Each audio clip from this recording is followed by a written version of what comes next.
I want to ask you about that as we get ready to talk about, Cena's big moment.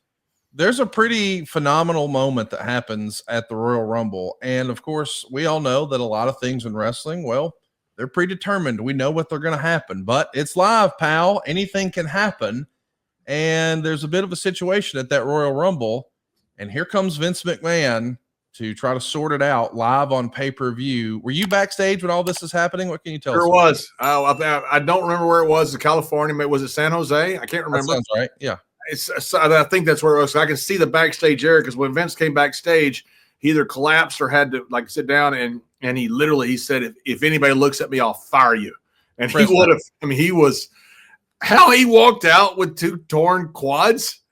That's not humanly possible. But when he came backstage, he was in a horrible mood. He didn't. Vince does not like to. He'd have surgeries and wouldn't tell anybody about it. Big major ones. Just show up to work and it wasn't a big deal. He tore his quad one time in the gym and he came to TV that day on crutches and he had to have surgery the next day. I mean, Vince didn't like to talk about himself. He didn't like anything about himself. People said, "Oh, I feel sorry for you." Vince literally threatened to fire the entire company if they looked at him backstage. So yeah, I was there. I saw the whole thing. Is that worst case scenario? You've got 2 guys who touch at the exact same time. I know they pulled it off before with Lex Luger and Bret Hart. Yep. But everybody's out there in front of a live sold-out audience in Fresno, California. It was live on pay-per-view. There's nothing left to do. Nobody knows what to do. Here comes Vince McMahon. What's the reaction backstage when something like that happens?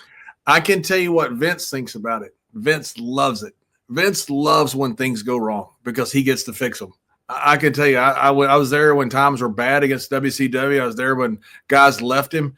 And Vince, it was like something got lit on fire inside of him. And it's like all of a sudden now he gets focused. What Vince hates is boredom. He hates when things are just going right or just, going and kind of meandering along. He hates that. But this is wrestling. This is what's so great about wrestling.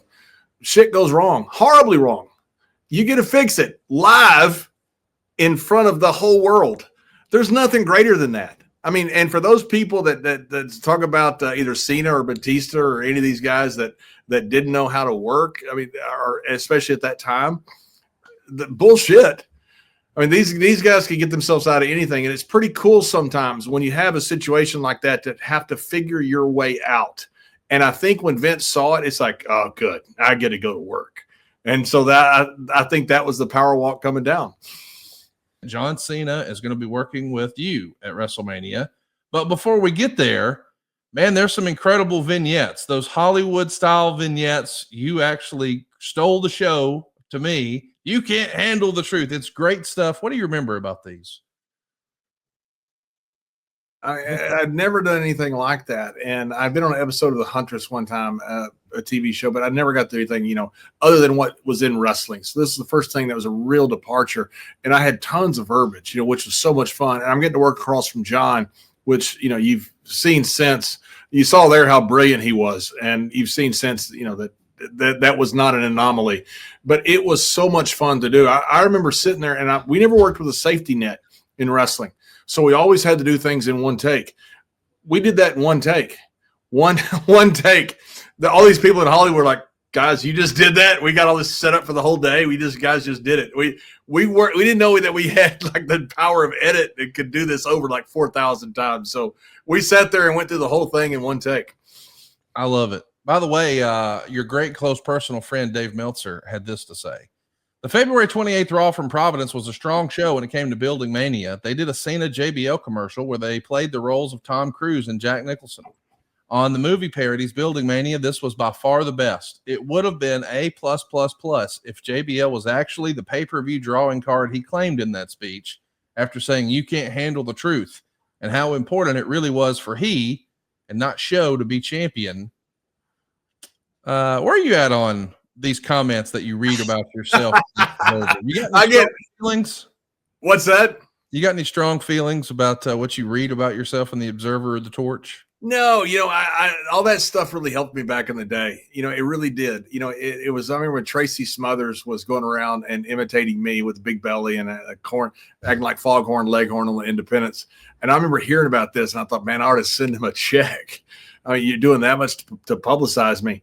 I was a heel. And I wanted to be perceived like that. And so when Meltzer was writing this, and Meltzer has never, I don't think he ever said a nice word about me. So for good reason, I don't think I've ever said a nice word about him. I don't even know if I met him. I think I met him one time in Japan. I'm not sure. Going through customs, I think I'd been drinking a lot, so I don't really remember. I could have met somebody else. It could have been, yeah. So I don't know. I have no idea who I met, but it all worked to help me. And crazy as that sounds, I didn't want people to think I could wrestle. I didn't want people to think that I could draw. I want people to think that I'm the shits.